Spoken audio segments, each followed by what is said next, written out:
bonjour et bienvenue sur la chaîne YouTube de Monsieur Herman76 pour une nouvelle vidéo. Donc ça va être un repas livresque spécial Harry Potter. Donc déjà je vais vous présenter un objet que j'ai reçu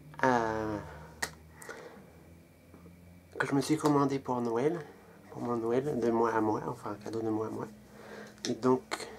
Et après je vous présenterai la dernière lecture que j'ai terminée, qui est justement un Harry Potter, c'est un des livres.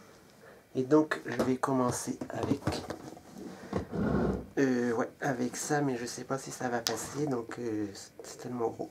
Harry Potter Golden Eggs, comme ceci, le côté du devant, le côté du derrière, le côté, hop, et l'autre côté. Et donc le dessous, c'est comme ceci, Harry Potter, machin. Le dessus, Harry Potter avec le joli décor de la salle de bain des préfets, comme dans le film. Un joli décor, une jolie boîte. Et donc, je vais vous présenter le Golden Eggs d'Harry Potter que j'ai eu sur un meuble de collection. C'est l'œuf d'or qu'on voit dans le film 4, Harry Potter à la coupe de fées, dans le livre du même nom. Et donc, c'est l'œuf de dragon. Mais il faut savoir déjà une chose, c'est que celui-ci ne s'ouvre pas. Et donc, voilà, la belle bête, comme ceci, qui est aussi grosse que ma main, ouais, largement. 23 cm, tout en résine. Des jolis dessins, des maisons, des cloches avec des églises, des tours un peu partout, là, des dessins. Comme ceci, en dessous c'est comme ceci, tout en neuf, en résine. Avec des jolis dessins, tout le tour, comme ça brille, j'espère que ça passe bien. À la caméra, c'est tout en heure, je veux dire un 9 en heure. Donc le dessus, un peu de vert, avec quelques petites feuilles, genre des petites feuilles là sur le dessus. Une chouette ou un hibou. Hop, plein de décors avec des runes, je suppose, ou des personnages, enfin je sais, des maisons. On va représenter un village. Et donc, cet œuf est quand même 23 cm tout en résine, oui c'est chouette. Et tout pour vous faire voir qu'il est tout assez léger. Un rond comme ceci pour le poser. Et donc, après, voilà, on peut le poser sur une table, sur une étagère. Mais moi, je le laisse dans la boîte parce que pour le moment, j'ai pas encore assez de place. Puis j'ai pas trop voulu mettre ça sans peur qu'il tombe et qu'il se raye, enfin qu'il s'abîme. Ou qu'il tombe sur moi si je le mets sur une étagère et puis il me tombe sur la tête pendant que je suis sur mon lit, on sait pas. Donc voilà, c'est un bel objet qu'on voit dans Harry Potter et la coupe de feu, le livre en description, et qu'on voit dans le film. C'est 2004, je pense que ça a été fait. Je vais vous dire tout de suite, chers amis qui regardez cette vidéo. C'était fait en Chine pour l'âge de 14 ans et plus. Oui, ça a été fait S14, 2014. C'est un très bel objet que j'adore et quand je l'ai vu, j'ai flashé dessus. Je l'ai eu pour le prix de... Je l'ai eu au prix de environ 88 ou 89 € avec les frais de port, je crois. C'est un Noble Colex. Et donc, l'œuf comme ceci. Je vais vous faire voir quelque chose que je viens de remarquer. C'est que la photo derrière est pourrait presque être transformée. Là c'est un peu plus grand, là c'est un peu comme ça. Et donc voilà, maintenant je vais passer à ma lecture. À ma dernière lecture terminée qui est Harry Potter et le Prince de Sang-Mêlé, tome 6. Un grand format chez Gallimard de Joanne Kathleen Rowling. Et donc c'est le tome 6, et il faut savoir qu'il y a 7 tomes. Donc le tome 6, faut le lire en ayant lu les 5 tomes d'avant. Et donc ici nous suivons Harry Potter qui entre à Poudlard à sa 6e année, avec toujours Voldemort, les méchants et tout ça, dans la continuité du tome 5. Et donc ce thème-là, j'ai mis plus de temps à le lire parce que j'étais occupé, j'avais moins envie de lire et puis j'étais occupé pour écrire mes textes au mois de novembre, enfin voilà. Et donc celui-là, j'ai moins aimé que le tome 5, mais ça reste une très bonne lecture.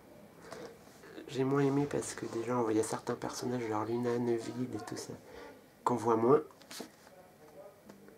Et donc ce tome-là, qu'est-ce que ça raconte? C'est Harry Potter qui rentre en 6e année à Poudlard, après avoir passé ses buses, après ce qui s'est passé au ministère, enfin ce qui s'est passé à la fin du tome 5, donc il est un peu plus déprimé. Vu que Voldemort est plus... Voldemort maintenant, on sait que c'est son retour. On sait que Voldemort est de retour, voilà, que c'est la guerre entre sorciers, machin, le bien et le mal, comme depuis le tome 1.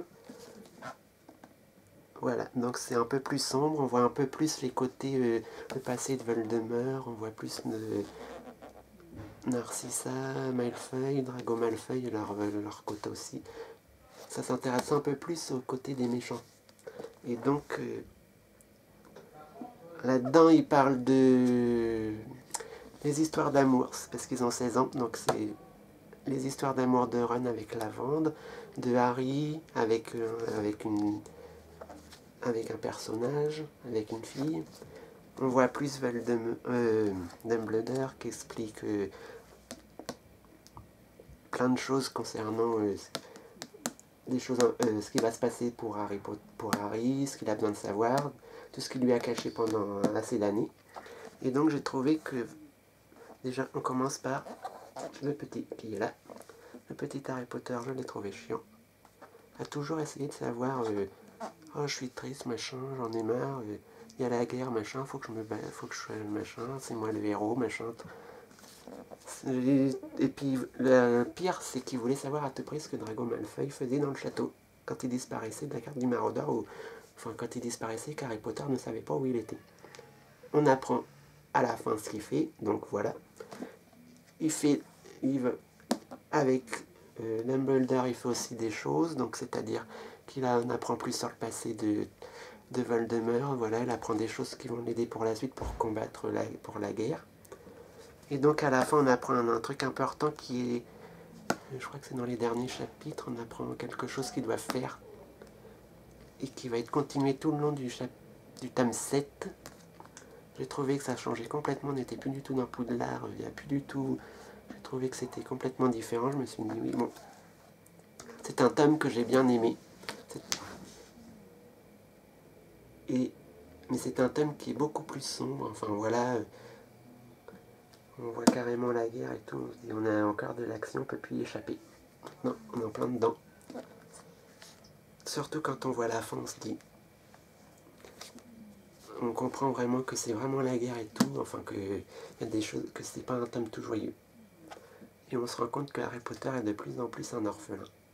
Avec tous ses amis, tous ceux qui étaient proches de sa famille disparaissent, machin, il se retrouve tout seul. À part ses amis, mais bon, ses amis... Donc j'ai trouvé que c'est une bonne lecture qui fait environ... qui fait 715 pages, mais j'ai mis beaucoup de temps parce que... L'histoire était une découverte en livre, mais j'avais vu le film, donc je me rappelais un peu. En plus, là-dedans, c'est surtout Harry Potter et le Prince de Sang-Mêlé, donc... Le Prince de Sang-Mêlé, comme dans le titre, c'est quelque chose qu'il va découvrir au cours de potions grâce au livre de 6e année de potions. Et donc j'ai trouvé que le livre de 6e année aurait pu être carrément le personnage principal. À part ça, j'ai quoi d'autre à dire? À part que j'adore de lire le 7, parce que le 7, à ce qui paraît, ça se termine... C'est un peu... Il y a des choses qui étaient différentes que dans les films que j'ai vus. J'ai hâte de savoir, et pour avoir enfin terminé une saga. Et donc ce thème-là est très bien, je le conseille à beaucoup de monde. Enfin, si vous avez 16 ans, vous pouvez vous identifier largement. Aux plus jeunes, je sais pas, ça peut être un peu... Ceux qui sont trop âmes sensibles, des fois, il y a des choses un peu délicates. Et ils risquent de passer à côté de certaines subtilités du texte, mais par contre, j'ai adoré. Et pour le moment, je dis que j'ai adoré, mais pour le moment, c'est le tome 5 qui reste mon coup de cœur. Et donc, voilà. Je pense que j'ai fait le tour. Je pense que beaucoup de ceux qui vont regarder la vidéo ont déjà connu ou ont déjà lu Harry Potter ou en ont déjà entendu parler. Si vous connaissez pas ce thème-là, foncez dessus, mais seulement après avoir lu les thèmes 1, 2, 3, 4, 5. C'est obligatoirement obligatoirement des thèmes qui sont indépendants. Parce que ça commence quand ils rentrent à Poudlard et jusqu'au mois de juin, je crois, ou mai, enfin quand ils finissent l'année scolaire, mais il faut avoir lu les thèmes d'avant pour comprendre. Tout s'enchaîne, et donc voilà. La couverture bleue, on croirait que c'est un peu bleu-violet, comme ceci, avec le dos comme ceci. La 4e de couverture, la couverture comme ceci, c'est très... Je trouve que ça fait bleu, ça fait nuit, ça fait brouillard, enfin ça va bien dans l'ambiance. Et donc, voilà, vous pouvez le lire, et c'est tout ce que j'ai. Je pense que je vais arrêter de chercher mes mots et vous dire que c'est tout ce qu'il y a pour ce livre. Le style d'écriture, c'est toujours le même. Il se lit vachement vite pour un livre qui est quand même épais. Les Harry Potter sont un des rares livres que j'arrive à lire vite. Et donc, voilà, ce repas livresque spécial Harry Potter est terminé. Donc, vous pouvez commenter, liker cette vidéo, ou détester, c'est comme ceci, un pouce en bas. Si vous likez, c'est comme ça. Vous pouvez partager, vous pouvez commenter, vous pouvez vous abonner à la chaîne pour les petits nouveaux terriens qui vont venir. Et donc, je vous donne, voilà, je vous donne rendez-vous pour une prochaine vidéo qui sera sûrement soit... je pense que c'est soit mon panier livresque de décembre. Ouais, enfin, ça sera soit mon panier livresque de décembre, mes achats de décembre, ou soit ce que j'ai reçu à Noël dans un panier livresque spécial cadeau de Noël reçu en décembre 2014. Merci, au revoir et à bientôt.